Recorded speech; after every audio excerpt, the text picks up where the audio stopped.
Hi, this is Dr. Stephen Seiler. It is Monday night, April the 5th here in Norway. The reason that's significant is because yesterday was Sunday, Easter Sunday, and it was the traditional Tour of Flanders race yesterday, one of the great spring classics in cycling. And I like cycling. I love endurance sports in general. I love watching cycling.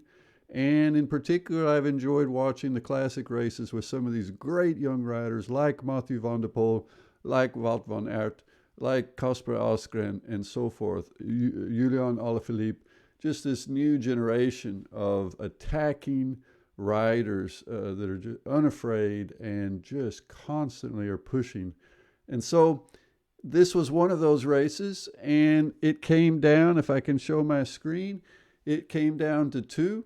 At the end of 254 kilometers, 6 hours and 18 minutes. And it was these two. It was Kasper Asgreen and Van der Poel.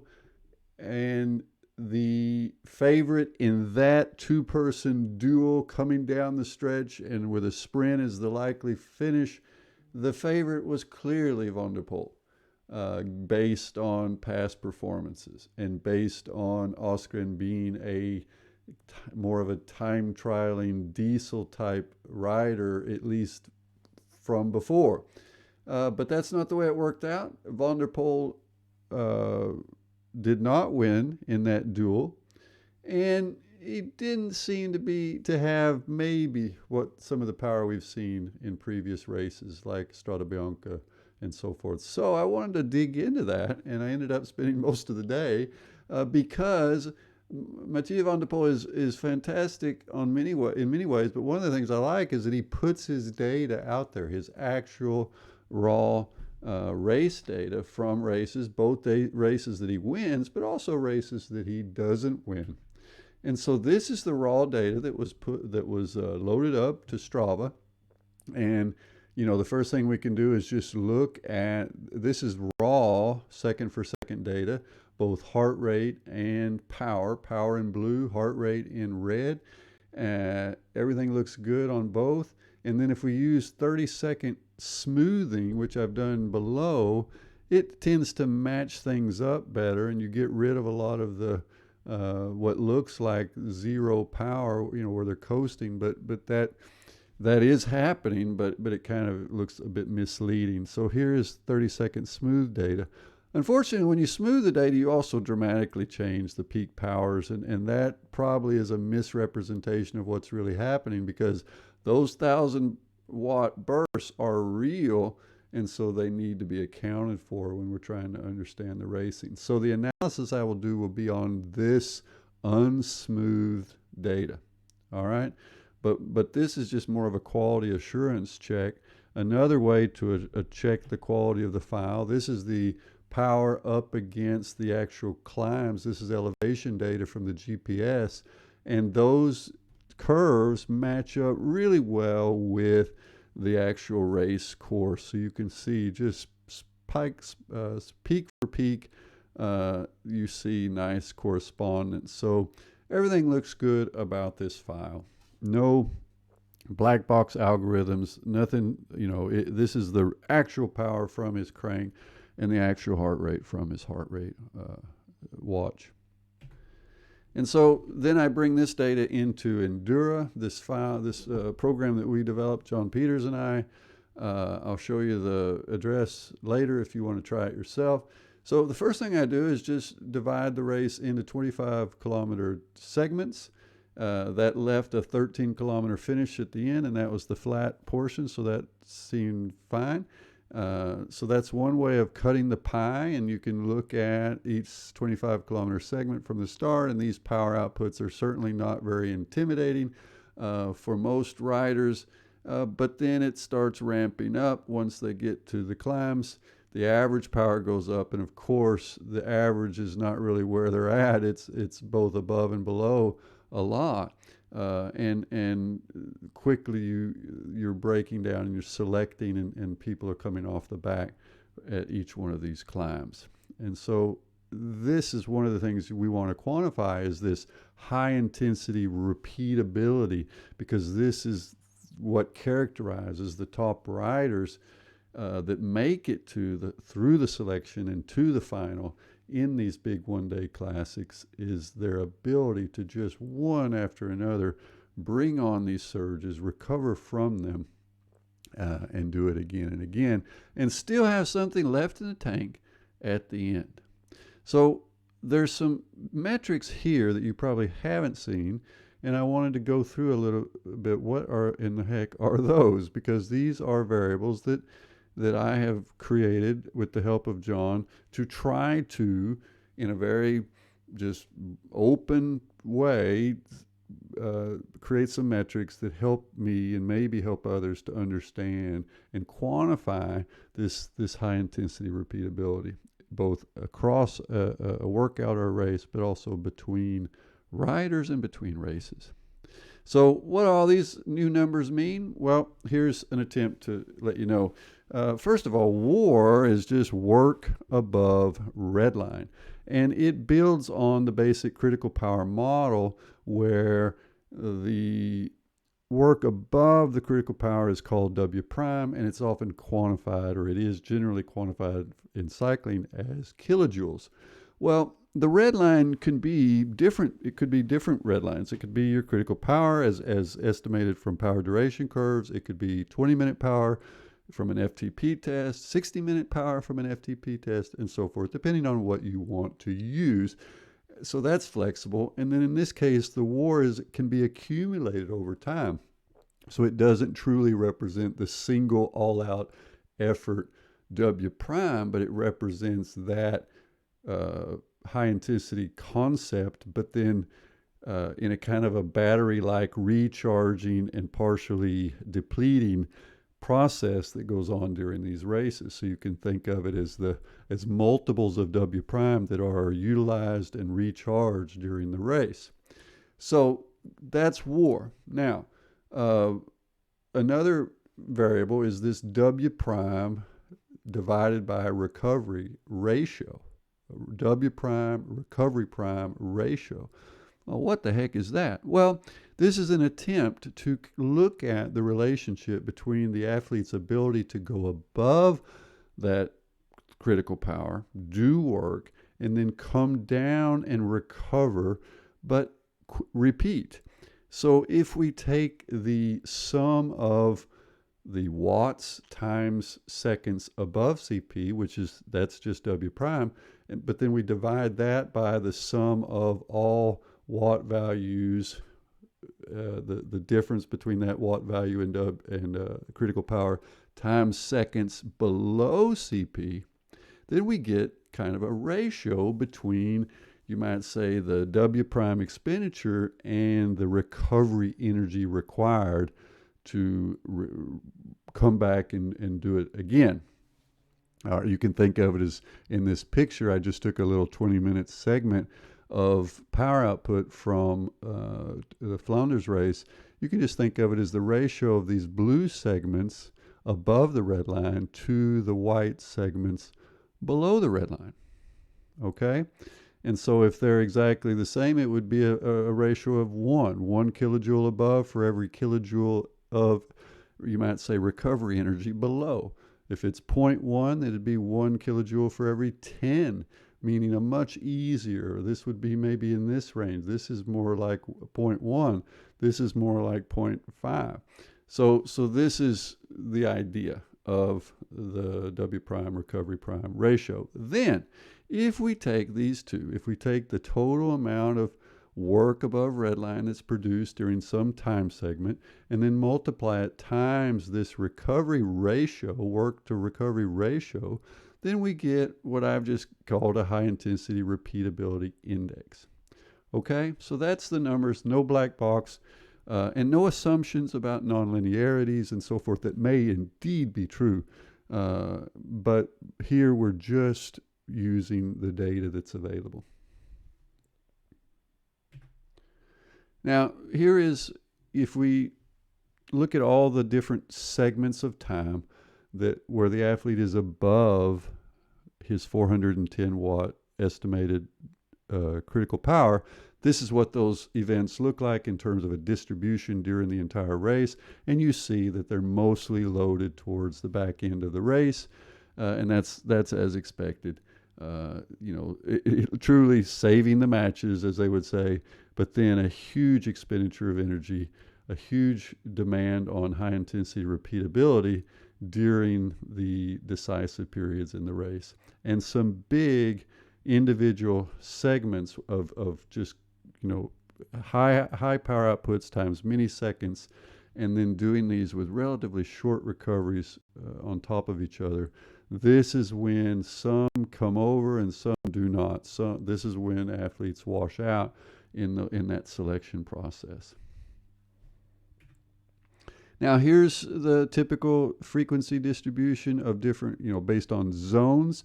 These zones are not based on any kind of tests as far as heart rate. I've just used 60, below 60%, 60 to 70, 70 to 80, and so forth. And then around threshold, 80 to 85, 85, 90, and then 90 to 95 and above 95%. So this is the duration distribution, and you can see what that looks like relative to the power distribution.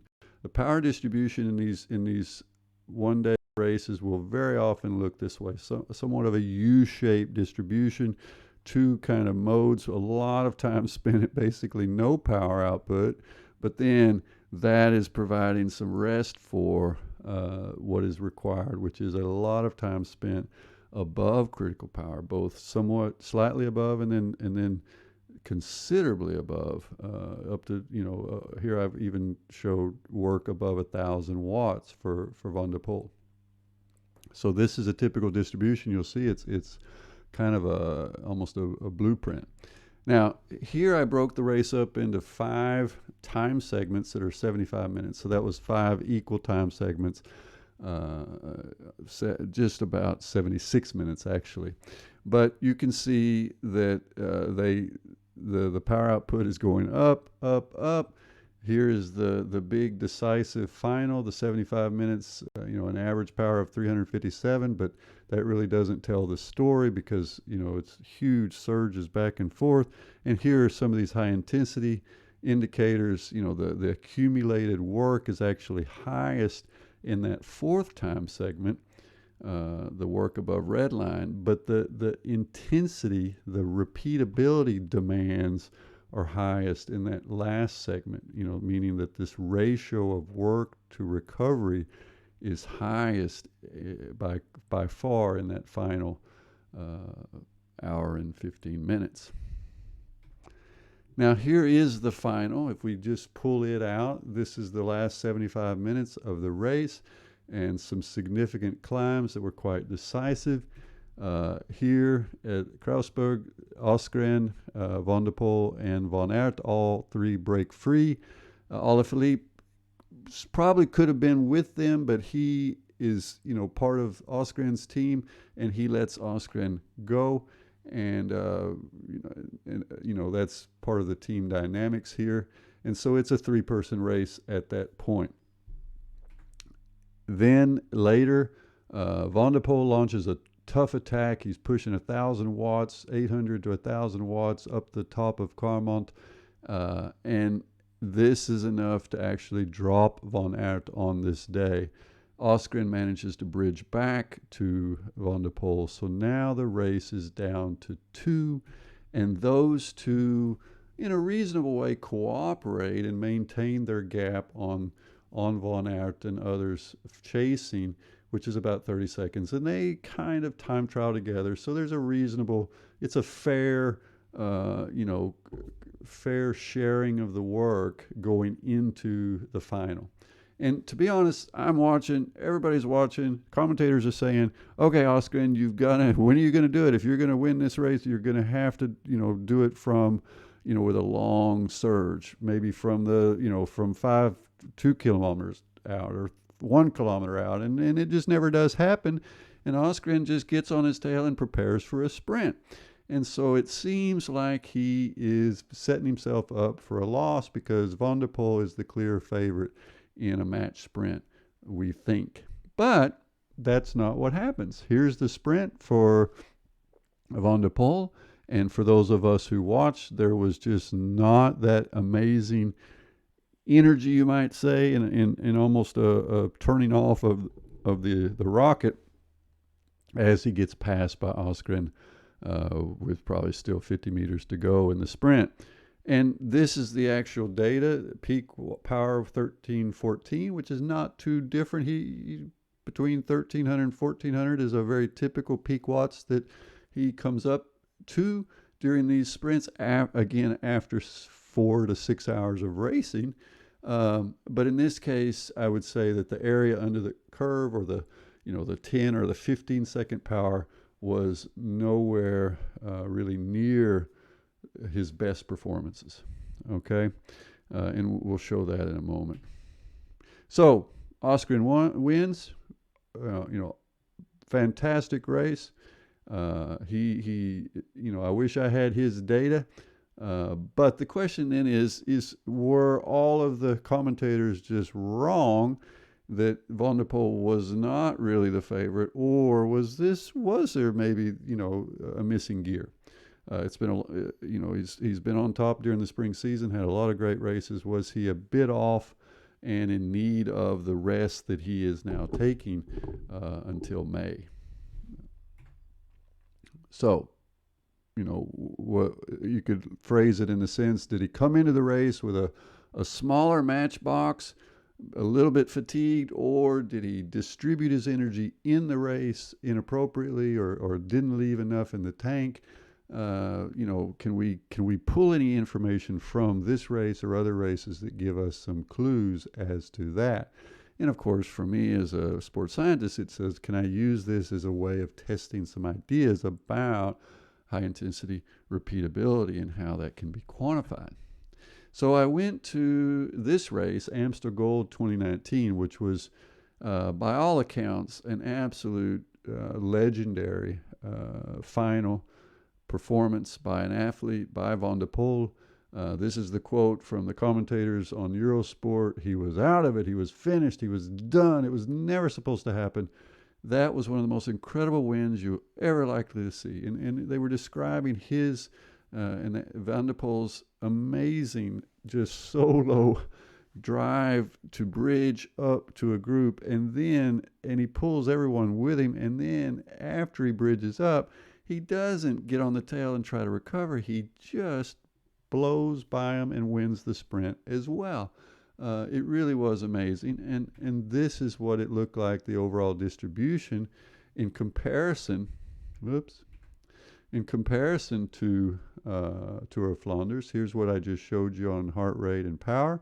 And on the big pictures, this is 6 hours and 28 minutes, 6 hours and 18 minutes, basically the same power distribution you can see.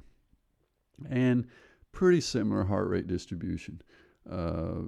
Small differences. And I'm using the same categories or same ranges here for comparison. If we dig a little deeper, there's a few more seconds or minutes of time spent at the highest power outputs in the Amstel Gold race. It's kind of, getting close to twice as much time above 1,000 watts in the Amstel Gold, and I think a significant amount of that was at the end. Heart rate, you see, is what was interesting in Flanders. He never got above 95% of max heart rate, based on our 198 estimate of his max heart rate, which is from some other races, particularly a short Zwift race where he hit a heart rate of 200 back in July 2020. So he knocked that down just a little bit and figure mid-season form, maybe 198. But at any rate, he didn't get really close to that, whereas here he did spend more time above 95%. Should they get to 100% in the sprint or something? No, not necessarily. It really depends on the situation. But it's not unusual for these athletes to get through a 6-hour race and never be much above 95% of max heart rate, even though they're giving tremendous efforts along the way. But here's the overall breakdown, and you do see in the Amstel Gold he did generate more time at these higher powers. So that's one indicator that that maybe the last gear. He was missing a little bit of his top form. And if we look more closely at the decisive last 5 minutes and the decisive final 60 seconds of these races, well, here's Amstel Gold, which is this fantastic finish. And you see the lead in, he's hovering 450 to 500 watts for several minutes as he pulls himself up to a breakaway group. Then he just barely regathers, and boom, 650 watt average for 30 seconds here. I've pulled this down to blow this up. So starts at 700 watts, goes down to 600, so 650 average for 30 seconds. And then just right off the top of that, or off the back of that, hits a 1400 watt peak, and then maintains an average of 1300 watts for 12 seconds. So that's at least 300 watts higher average than what he did during the last sprint of the Tour of Flanders. And here is Tour of Flanders. So here's that same 5-minute lead in, pushing pretty hard, not quite as hard as what we saw with Amstel Gold. No, not that big starting, ramp, and then a smaller or less, fewer kilojoules of energy used in the sprint, meaning fewer seconds at top power. Here it's about 9 kilojoules. In the previous, it was 20 or 19 kilojoules, so twice as much work above redline in that final 60 seconds at his best. So definitely suggests that there was a reason that he did not manage to hold off Åsgren, and did surprise the commentators. Here's the distribution of those high intensity segments, pretty similar. And I'll give you one more comparative race. This is the March 6th Strade Bianche, another race where he just was absolutely on peak form and even made a world champion in Julian Alaphilippe look pretty human as he powered past him in the final. And here's the overall ride, 4 hours 45 minutes, so a shorter race, meaning the power output on average was higher through the way. 4 hours and 45 minutes at an average power of 318 watts. That's impressive, and it builds from 280. In this first 3 hours or so in the 280 to 300 watt range, and then goes hot in the last 2 hours. And we can look at these same high intensity repeatability metrics and see this really high ratio of W prime to recovery prime, and lots of work above redline being done in that final 2 hour period during the Strade Bianche. Here's the distribution. Again, you see that those U-shaped curve, or the two modes or two peaks, with that second peak being right around the critical power and about up to about 25% above.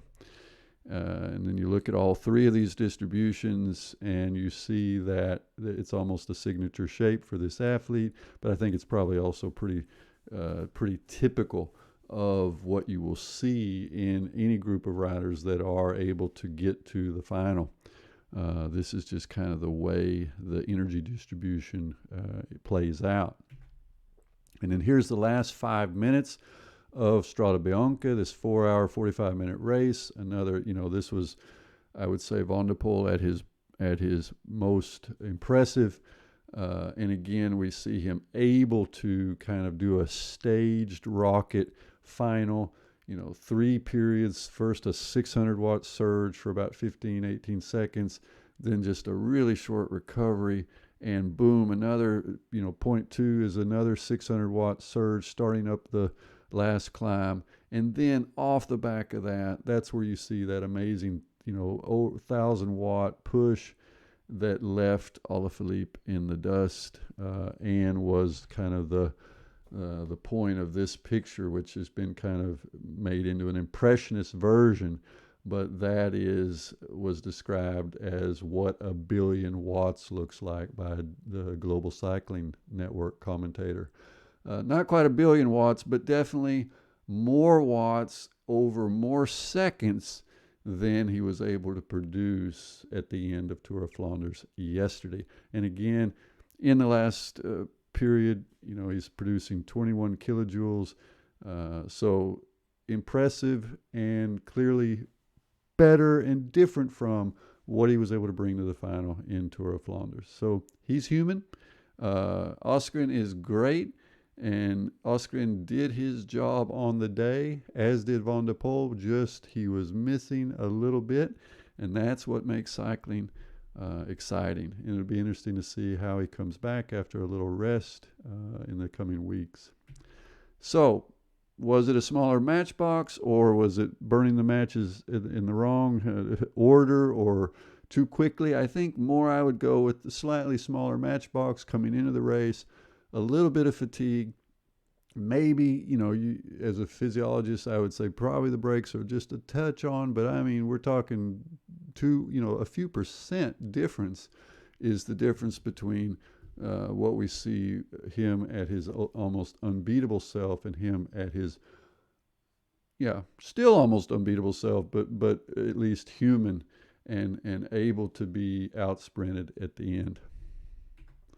So thanks for listening. And if you want to try out the analytics program that I'm using, it's called Endura, and it's free in a beta form, and you can go to that address you see on the screen, and you can also keep up with whatever I'm talking about and showing on Twitter, and that's my Twitter address there. So thanks for listening. Take care.